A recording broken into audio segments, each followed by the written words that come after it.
Pada zaman dulu kala, hiduplah seorang putri bernama Purbasari. Dia merupakan anak bungsu dari Prabu Tapa Agung yang merupakan raja kerajaan Pasir Batak. Purbasari memiliki 6 orang kakak perempuan, yaitu Purba Rarang, Purba Dewata, Purba Indah, Purba Kancana, Purba Manik, dan Purba Luwe. Purbasari sangat baik sifat dan kelakuannya. Dia lembut, manis budi, dan suka menolong. Siapapun juga yang membutuhkan pertolongan, dengan senang hati dibantunya. Selain hatinya yang elok, Purbasari juga memiliki paras yang cantik dan rupawan. Setiap orang yang melihatnya pasti jatuh hati pada pandangan pertama. Sayangnya kecantikan dan kebaikan hati Purbasari tidak menurun dari kakak sulungnya, Purba Rarang, yang berperangai sangat buruk. Walaupun cantik, Purba Rarang sangat kasar, sombong, kejam, dan iri hati terhadap siapapun juga. Setelah bertahta dalam waktu yang cukup lama, Prabu Tapa Agung berniat turun tahta. Telah dipikirkan matang-matang bahwa untuk melanjutkan kepemimpinannya, dia akan menunjuk Purbasari. Sang Prabu telah mengamati selama puluhan tahun bahwa Purbasari adalah sosok yang paling pantas menggantikannya, bukan Purba Rarang, walaupun Purba Rarang adalah anak sulungnya. Pemikiran dari sang Prabu yang bijaksana ini, terutama karena sifat dan perilaku anak sulungnya yang buruk. Prabu Tapa Agung khawatir jika Purba Rarang menjadi ratu, maka ketentraman dan kedamaian kehidupan rakyat akan terganggu dan bahkan menjadi rusak akibat kepemimpinan Purba Rarang yang memiliki sifat sangat buruk. Di hadapan seluruh pembesar kerajaan dan juga ketujuh putrinya, Raja Prabu Tapa Agung menyerahkan tahtanya kepada Purbasari. Prabu Tapa Agung lantas meninggalkan istana kerajaannya untuk memulai hidup barunya sebagai pertapa. Purba Rarang sangat marah luar biasa mendapati tahta kerajaan Pasir Batang diserahkan kepada adik bungsunya dan tidak kepada dirinya. Maka berselang 1 hari sejak penobatan Purbasari menjadi ratu kerajaan Pasir Batang, Purba Rarang menghubungi Indrajaya, tunangannya. Keduanya kemudian meminta bantuan nenek sihir untuk mencelakai Purbasari. Nenek sihir jahat memberikan boreh kepada Purba Rarang. Nenek sihir itu berkata, "Semburkan boreh ini ke wajah dan seluruh tubuh Purbasari." Purba Rarang segera melaksanakan pesan dari si nenek sihir. Boreh itu disemburkan ke wajah dan seluruh tubuh Purbasari.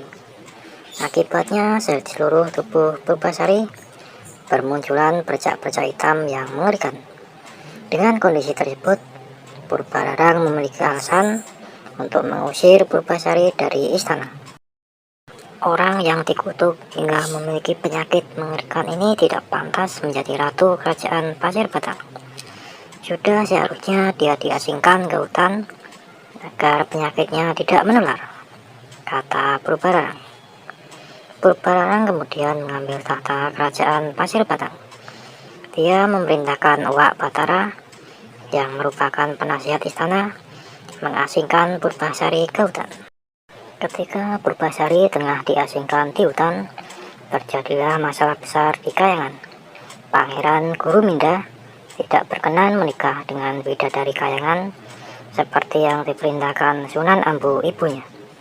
Pangeran Guruminda hanya berkenan menikah dengan perempuan yang kecantikannya setara dengan Sunan Ambu ibunya. Sunan Ambu menjelaskan bahwa sosok perempuan yang secantik dirinya hanya akan ditemui Pangeran Guruminda di dunia manusia. Namun jika Pangeran Guruminda bersikeras ingin menemui wanita sesuai keinginannya itu, dia harus pergi ke dunia tidak dalam bentuk Pangeran Guruminda yang gagah dan tampan, melainkan harus dalam wujud penyamaran berupa lutung. "Lutung Kasarung namamu," kata Sunan Ambu. "Apakah engkau bersedia melakukannya?" Pangeran Kuruminda menyatakan kesedihannya.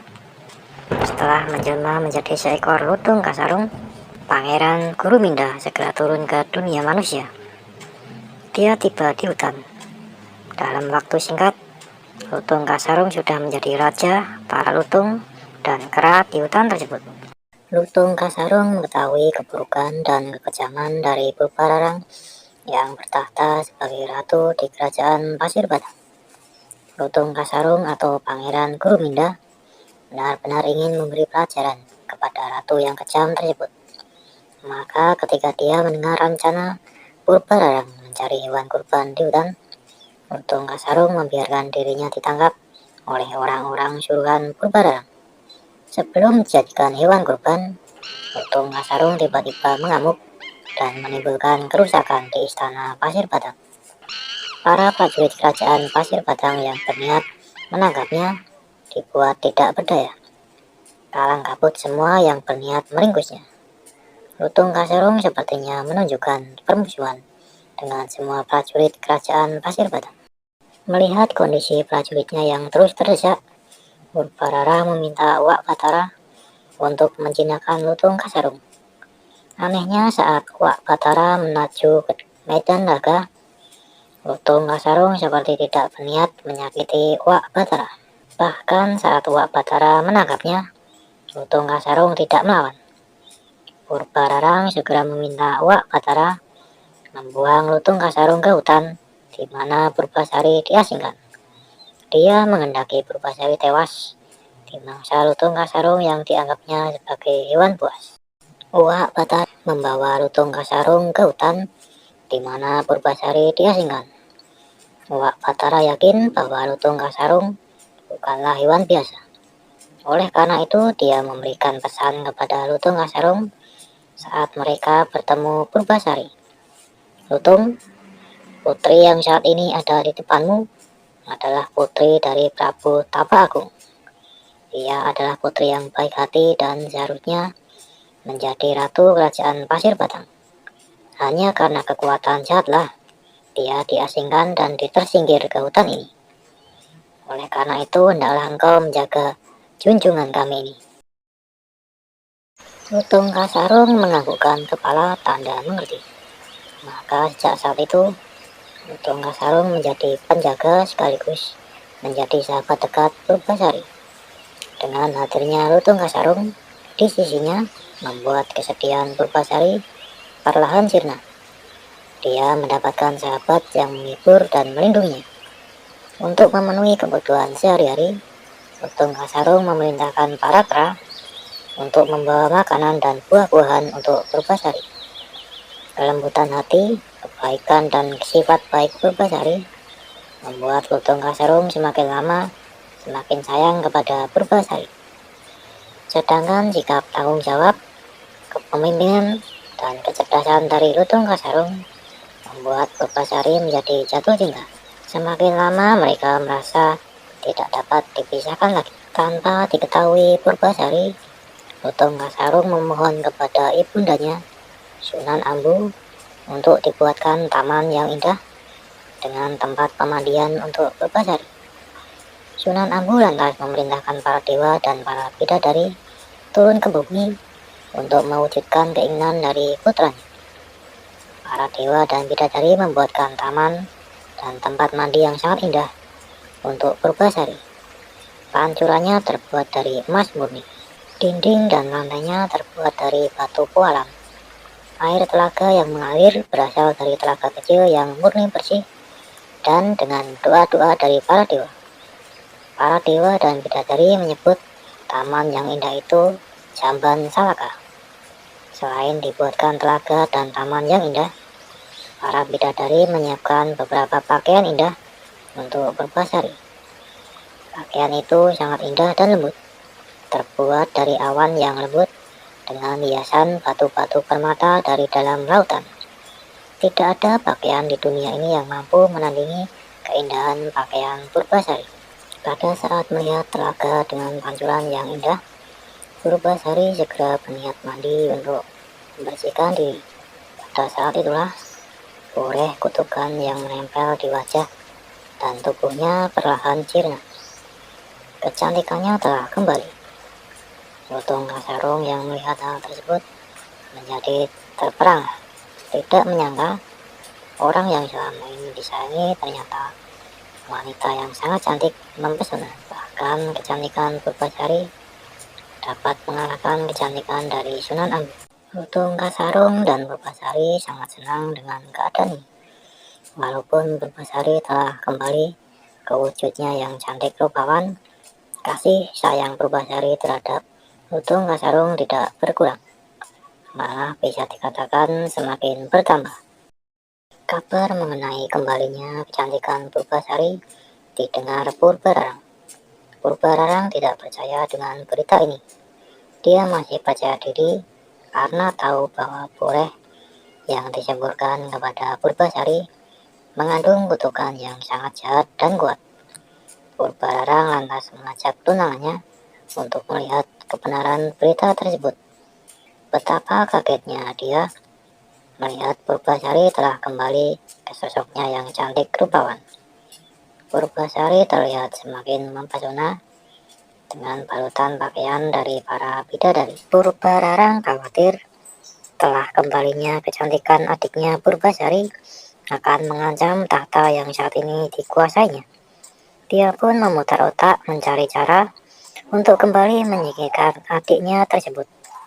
Bahkan kali ini dia berniat menyingkirkan Purbasari untuk selama-lamanya.